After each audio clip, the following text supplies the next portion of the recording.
Everyone, क्या हाल है। Chhattisgarh judiciary की तैयारियां जोरों शोरों से आप लोग कर रहे हैं, तो मैं आप लोगों की तैयारी को और अच्छा करने के लिए वहां का एक लोकल एक्ट लेके आया हूं, छत्तीसगढ़ रेंट कंट्रोल एक्ट 2011। ये एक्ट बहुत ही सिंपल है, सिर्फ 14 सेक्शन पे बात करनी है और 4 अनुसूची है। तो लगे हाथ ही आप मेरे साथ याद करते जाना, क्योंकि ज्यादा समय देना नहीं है, छोटे छोटे एक्ट हैं और जो इस क्लास में जो मैं बता दूंगा वन लाइनर आप लिखते भी जाना, साथ साथ में सेक्शन के अंदर वन लाइनर क्वेश्चन है और वही आपको पूछे जाएंगे। ठीक है, तो सबसे पहले अपन चर्चा करें कि भैया रेंट कंट्रोल एक्ट 2011 क्या है। रेंट कंट्रोल एक्ट 2011 छत्तीसगढ़ का अपना। ठीक है, तो सबसे पहले इसकी जो इसमें लिखा है वेयर एक्ट पे ही बात कर लें कि एक्ट नंबर अपना क्या है 19। हर एक चीज को नोटिस करना, एक्ट नंबर 19 एक्ट नंबर है। ठीक है, अब ये कहाँ अप्लाई होता है कहाँ अप्लाई नहीं होता है इस पे बात करेंगे। तो ये अप्लाई कहाँ होगा और कहाँ नहीं होगा इस पे बात करेंगे। तो ये छत्तीसगढ़ का जो रेंट कंट्रोल एक्ट है, ये नगर पालिका क्षेत्र म्युनिसिपल क्षेत्र में, डिस्ट्रिक्ट नगर पालिका क्षेत्र में उसके हेडक्वार्टर पर, डिस्ट्रिक्ट हेडक्वार्टर पर अप्लाई होगा। तो आपको लिखना है कि ये अप्लाई होता है कहाँ, अप्लाई होता है नगर पालिका क्षेत्र के डिस्ट्रिक्ट हेडक्वार्टर पे। डन। अब मतलब ये 2 चीजों से अप्लाई होगा, एक तो डिस्ट्रिक्ट हेडक्वार्टर नगर पालिका क्षेत्र पे और एक तो by notification by state government.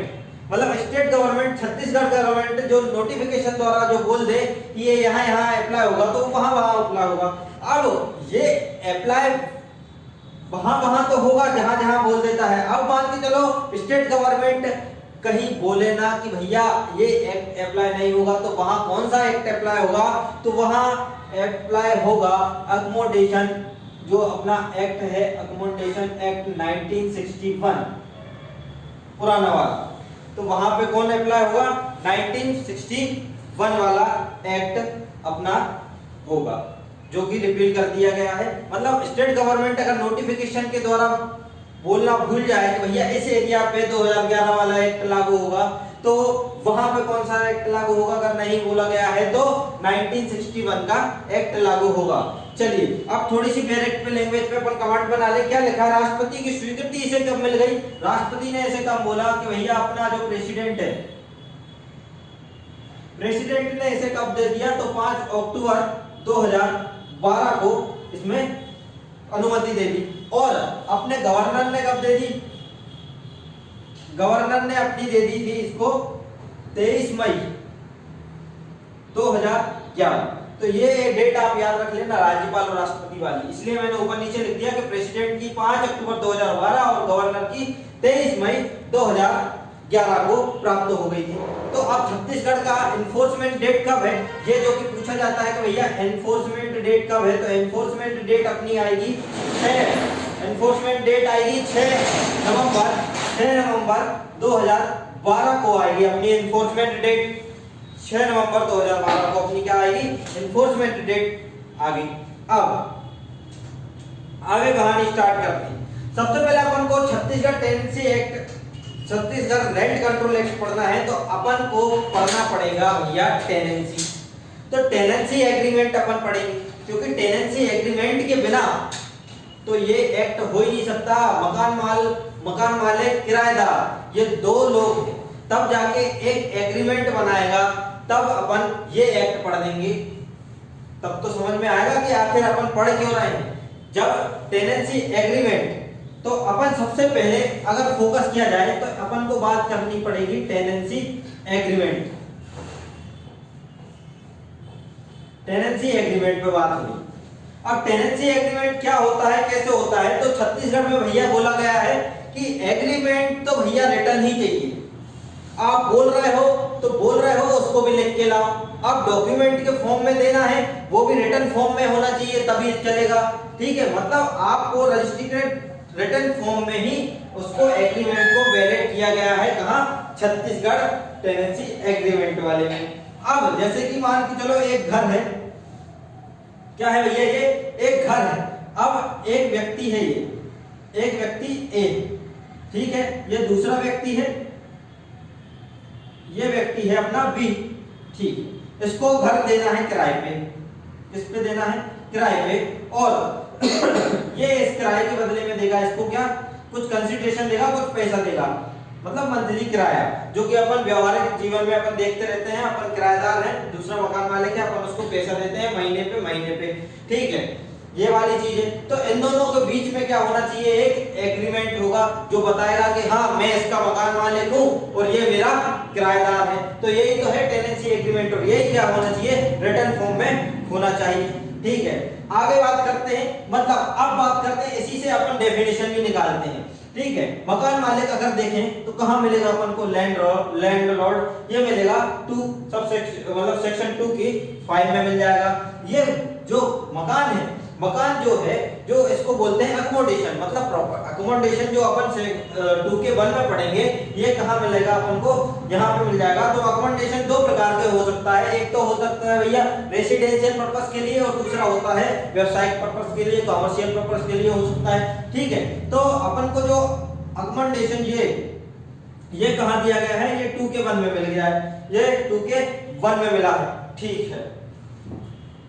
इसके अलावा और कौन लैंडलॉर्ड में अगर आप और डेफिनेशन में जाओगे तो मैं आपको मुख्य चीजें बता देता हूं। जब आप डायरेक्ट पढ़ेंगे वो बात अलग है, लेकिन इसको अब जैसे कि ये अब इसने किराए पे दिया, ये नहीं देता, तो इसके कौन आ जाएंगे? इसकी देखरेख करने वाला ट्रस्टी, मकान की जो देखरेख कर रहा है, तो वो भी मकान मालिक हो जाएगा। और कौन हो जाएगा?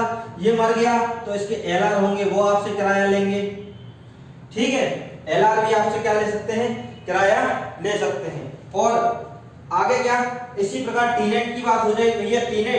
टीनेंट दो प्रकार से टीनेंसी अपन दे सकते हैं, एक तो रेसिडेंशियल और एक तो कॉमर्शियल, ठीक है। मतलब व्यक्ति रहने, मान के चलो किराया, मकान मालिक ने मुझे किराए से दिया एक मकान, तो अब मकान में मेरे साथ मेरी फैमिली रहती है, तो वो भी क्या कहलाएंगे? टीनेंट कहलाएंगे। तो रेसिडेंशियल पर्पस के लिए वो भी टीनेंट होगा, और व्यवसाय के लिए जो मेरे साथ जो दुकान चलाएंगे, मेरे परिवार के लोग बैठेंगे, तो वो भी क्या कहलाने? वो भी टीनेंट कहलाएंगे। मतलब मैं नहीं रहूंगा तब भी ये लोग, और मैं नहीं रहूंगा तब कमर्शियल व्यवसाय वाले लोग जो मेरे साथ, ठीक है। अब इनकी मृत्यु हो गई, किसकी मृत्यु हो गई? अपने भाई साहब टीनेंट की मृत्यु हो जाती है। तो टीनेंट की मृत्यु पर जो उसकी वाइफ है उसके पास आ जाएगा क्या? टीनेंसी आ जाएगी उसके पास, वो कहलाएगी क्या? किराएदार। लेकिन उसका एक प्रोविजन ये है, पूरी वेयर एक्ट में सब टीनेंसी की बात सिर्फ यही बोली गई है कि भैया कि टीनेंट की मृत्यु पर उसके वाइफ को टीनेंसी कब मिलेगी? जब वह सब एग्रीमेंट करा लेगा। मतलब वाइफ को क्या कराना पड़ेगा? एक सब एग्रीमेंट कराना पड़ेगा, वाइफ को कराना पड़ेगा भैया, एक सब एग्रीमेंट कराएगी वाइफ, तब जाके उसको क्या मिलेगी? ये सब टेनेंसी मिल जाएगी। मतलब ये वाली वर्ड यहाँ पे अपन को बोला गया है, सिर्फ एक बार अपनी वेरेक्ट में ये वर्ड यूज किया गया है, ठीक है। अब क्या अकोमोडेशन में, मकान में लाइट, बिजली, बाथरूम ये सब सुविधाएं हैं क्या? नहीं। तो ये वाली सुविधाएं अकोमोडेशन में नहीं आती हैं, ठीक है। मतलब ये वाली सुविधाएं इसमें नहीं आती, मकान में सुविधाएं वाली चीजें शामिल नहीं है कि आप वो सुविधाएं देते तो वो मकान में शामिल नहीं होता। इतनी चीज क्लियर?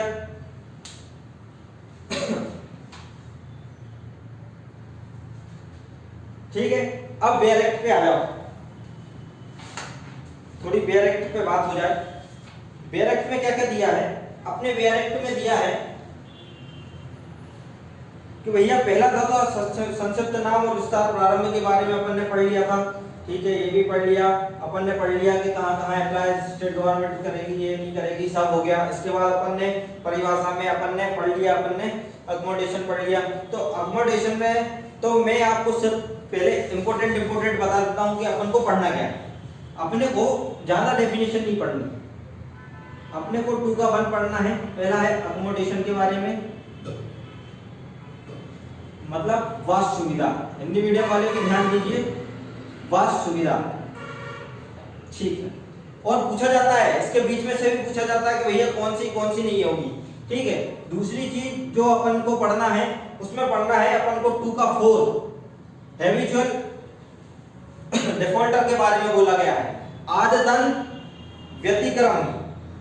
व्यतिक्रमी हैबिचुअल डिफॉल्टर के बारे में, मतलब आदतन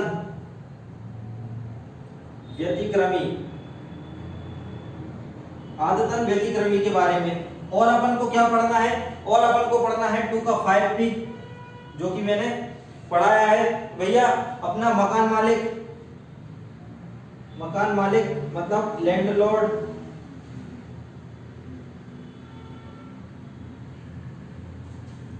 ठीक है। उसके बाद अपन को एक और जो इंपॉर्टेंट डेफिनेशन पढ़ी है वो पढ़ना है अपन को सोशल न्यूसेंस। क्या पढ़ना है अपन को? Social nuisance. अब भैया ये सोशल न्यूसेंस क्या होता है, बात तो मैं आपको पूरी पढ़ाऊंगा, बेरेक्ट भी पढ़ेंगे अपन, लेकिन अपन धीरे धीरे अपन चर्चा कर लें आज, है ना। सोशल न्यूसेंस तो पूरी बेरेक्ट में सिर्फ एकमात्र ये सोशल न्यूसेंस मत यहाँ तो जो इसका, क्योंकि बोला जाता है कि जो डेफिनेशन क्लॉज में दिया रहता है उसका कहीं ना कहीं यूज पूरी बेरेक्ट में होता है।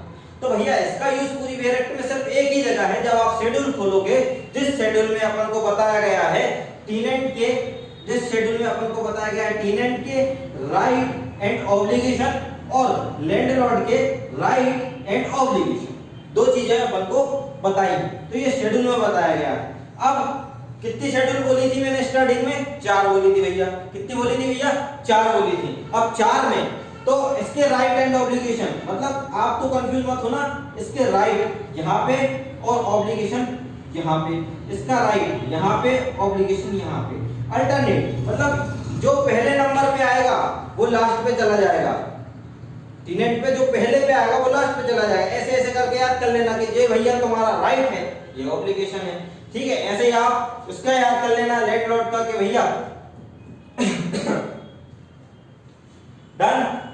ये आप देख लीजिए कि भैया ये याद करना है। तो सबसे जो सोशल न्यूसेंस वर्ड का यूज हुआ है अपना जो अनुसूची 4 में, जब टीनेट का अपन क्या बताते हैं ऑब्लिगेशन, तब वहां न्यूसेंस का वर्ड अपन पढ़ेंगे, ठीक। और क्या देखना है अपन को? और अपन हैबिचुअल ऑफेंडर के बारे में बात कर ले। हैबिचुअल ऑफेंडर अगर आप बेरेक्ट खोल के देखेंगे तो उसमें लिखा है कि भैया कोई व्यक्ति है 12 महीने के अंदर या 12 माह से क्या नहीं देता है, वो 3 बार से अधिक डिफॉल्ट कर देता, किराए देते हैं। आप रह रहे हो 1 साल हो गई आपको, 1 साल में आपने 3 महीने का किराया नहीं दिया है, उससे अधिक का किराया नहीं दिया, तो आपको क्या बोलेंगे? वो बोलेंगे भैया हैबिचुअल डिफॉल्टर के बारे में आपसे बात की जाएगी, ठीक है। हैबिचुअल डिफॉल्टर कहलाओगे, ठीक। अब जैसे ही अब ये भी चर्चा होगी कि भैया हैबिचुअल डिफॉल्टर मतलब यहां पे भी लिख लीजिए अगर थोड़ा सा कि 3 माह या उससे अधिक,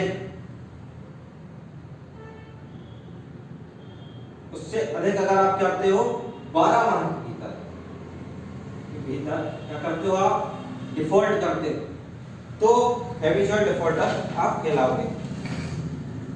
डन, आगे बढ़ते हैं।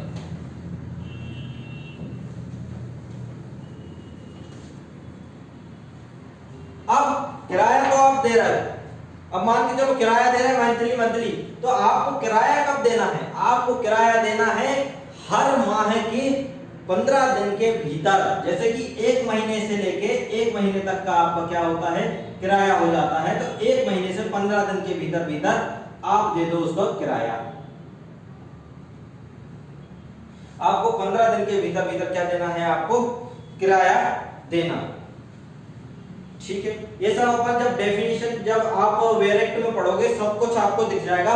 सिर्फ ये 1 लाइनर बता रहा हूं क्योंकि इसी टाइप से आपके क्वेश्चन बनेंगे और आपको ऐसे याद रहना चाहिए कि भैया किराया कब दे सकते हैं मंथली, तो मतलब आप 15 दिन के भीतर किराया देना है, ठीक है। आगे बढ़े, ठीक है। अब कहानी स्टार्ट करते हैं अपनी इससे डेफिनेशन क्लॉज से। तो पहले में क्या लिखा था, accommodation. Accommodation means any building, any part of building. मतलब 2 के 1 में जो अपन ने पढ़ा था अकोमोडेशन के बारे में, अकोमोडेशन में क्या आता है, अकोमोडेशन में आता है एनी बिल्डिंग और पार्ट, मतलब पार्ट ऑफ बिल्डिंग। ठीक है, तो 2 प्रकार से हो सकता है, या तो ये रेसिडेंशियल पर्पस से हो सकती है, या तो नॉन रेसिडेंशियल मतलब कॉमर्शियल पर्पस से हो सकती है। 2 पर्पस से ये यूज की जा सकती है। ठीक है, इसके अंतर्गत क्या लिखा है, इसके अंतर्गत जो लिखा है इनने, जो लिखा है भैया कि इसके अंतर्गत लीज आउट लैंड बोला है। इसमें क्या बोला है कि पट्टे की भूमि, पट्टे की भूमि। तो पट्टे की भूमि से आप क्या समझे, तो जो रेंट है, जो रेंट है वो भी एक तरीके का क्या है, पट्टा है। इसमें स्वामित्व का ट्रांसफर नहीं होता, सिर्फ आपको उपयोग के लिए दिया जाता है। तो आपने टीपीए में पढ़ा होगा, टीपीए में आपने पढ़ा होगा 105 से 117 के बीच में अपन ने पढ़ रखा है पट्टा। पढ़ा है कि नहीं पढ़ा, अपन ने पट्टा पढ़ रखा है। ठीक है, तो ये पट्टा है, पट्टा किसके, रेंट जैसा ही रहता है, या कह लो कि रेंट पट्टे जैसा रहता है। ठीक है, तो वो वाली भूमि भी आ जाती है अपने इसमें। तो स्वामित्व नहीं दिया, जैसे खुली जगह है, मैदान हो गया, सीढ़ी हो गई। ठीक है, और पार्ट ऑफ एग्रीमेंट में जितनी भी चीजें लिखवा दी, जितने भी एग्रीमेंट में आपकी पूरी चीजें लिखी हैं वो सब काय में आएंगी, ये सब अपने अकोमोडेशन में आ जाएंगी। अब इसमें बोलता है भैया कि कृषि भूमि नहीं आएगी, इसके अंदर क्या नहीं आएगी भैया, कृषि भूमि नहीं आएगी। तो कृषि भूमि में आप इतना लॉजिक लगा ही क्यों रहे हो कि नहीं आएगी, जब पहले ही मैंने आपको बता दिया था कि वह नगर पालिका क्षेत्र पे अप्लाई होता है 2011 का एक्ट। नगर पालिका क्षेत्र में आप बता दीजिए कृषि भूमि आती है या नगर पालिका क्षेत्र में नहीं आती, तो इसमें भी नहीं आएगी, खत्म बात। तो मतलब ये एग्रीकल्चर पे लागू नहीं होता भैया, एग्रीकल्चर पर्पस के लिए ये नहीं बना है। डन, आगे बढ़ते हैं, कहानी को आगे बढ़ाएं। ठीक है, 2 की कहानी हो गई। 2B क्या बोलता है, दूसरे में एग्रीमेंट। एग्रीमेंट के बारे में वही बोलता है भैया, किराएदार और मकान मालिक के बीच लिखित एग्रीमेंट, जो कि मैंने सबसे पहले बात कर ली थी। तीसरे में डिस्ट्रिक्ट की बात करता है, डिस्ट्रिक्ट कौन, छत्तीसगढ़ अपना। उसमें लेकिन एक चीज बोली है, छत्तीसगढ़ भू राजस्व संहिता 1959 के अर्थ अनुसार जिला। जिला कितनी प्यारी बात बोली भैया, जिला है वो, छत्तीसगढ़ क्या है, एक जिला है, वो भी किसके अनुसार, छत्तीसगढ़ भू राजस्व संहिता 1959 के अनुसार एक क्या है, जिला है। चौथे पे बात करेंगे, चौथा हैबिचुअल डिफेंडर, मैंने आपको समझा दिया, समझाने की जरूरत नहीं है। पांचवा मैंने लैंडलॉर्ड भी बता दिया भैया, उसकी न्यासी हो सकता है, उसका पालक हो सकता है, रिसीवर हो सकता है। ठीक है, ये वाली चीजें बता दी। उसके बाद 6वें में मैंने बता दिया कि भैया म्युनिसिपल एरिया क्या होता है। म्युनिसिपल एरिया जो छत्तीसगढ़ नगर पालिका अधिनियम और छत्तीसगढ़ नगर पालिका अधिनियम 1961, 2 अधिनियम की बात करता है। एक छत्तीसगढ़ नगर पालिका अधिनियम 1956 और छत्तीसगढ़ नगर पालिका अधिनियम 1961 के अधिनियम परिभाषित करता है। और अपन ने 7 में पढ़ा नोटिफिकेशन। तो नोटिफिकेशन बाय नोटिफिकेशन कौन, गवर्नमेंट जिस एरिया को बोल देगा उस एरिया पर क्या हो जाएगा, ये लागू हो जाएगा। ठीक है, 8 में बोलता है भैया 8 से बना लीजिए ओल्ड, मतलब ओ के नीचे एक और ओ बना लीजिए, वो बन जाएगा आपका 8 बन जाएगा। तो 8 में क्या दिया है, 8 में दिया है Chhattisgarh accommodation control act 1969 with all amending act, मतलब छत्तीसगढ़ स्थानांतरण अधिनियम 1961 वाला क्या बोला है, अधिनियम बोला है, तो वो ओल्ड एक्ट में आ जाता है। उसके बाद अपन 9 में बात करते हैं रेंट पे। तो रेंट से विपरीत क्या है भैया, consideration payable to tenant landlord. जो मैंने बोला था कि भैया ये मकान मालिक है, किराएदार है, किराएदार इसको कोई पैसा देता है, वो क्या कहलाता है, वो अपना रेंट कहलाता है, देय प्रतिफल। ठीक है, उसके बाद भाड़ा नियंत्रक आरसी क्या होता है, तो भैया आरसी अपन जब सेक्शन 7 में जाएंगे तब अपन को प्राप्त पता चलेगा। और कौन अपॉइंट होता है, आरसी को कौन अपॉइंट करता है, नियुक्त अधिकारी होता है, जो कि स्टेट गवर्नमेंट करती है। ठीक है, रेंट कंट्रोल ट्रिब्यूनल, तो ये भी अपन काय में पढ़ेंगे, ये अपन 6 में पढ़ेंगे। ठीक है, और उसके बाद सेक्शन 12 में रिपीलेट एक्ट के बारे में है, छोड़ दो, नहीं पूछेगा। ठीक है, कौन सा रिपीलेट एक्ट? जो ओल्ड एक्ट है वो रिपील्ड हो गया, मतलब जो 8 में था वो कहाँ में रिपील्ड हो गया भैया? 12 में जाके वो रिपील्ड है। और ठीक है, उसके बाद 13 में सोशल न्यूसेंस, जो मैं आपको बता चुका हूँ कि भैया अगर अपन को कहाँ ये वर्ड देखने मिलेगा, ये सिर्फ अपन को मिलेगा अनुसूची 4 में, वो भी कब? टीनेंट के ऑब्लिगेशन में मिल जाएगा। ठीक है, उसके बाद अपन ने 14 में क्या है?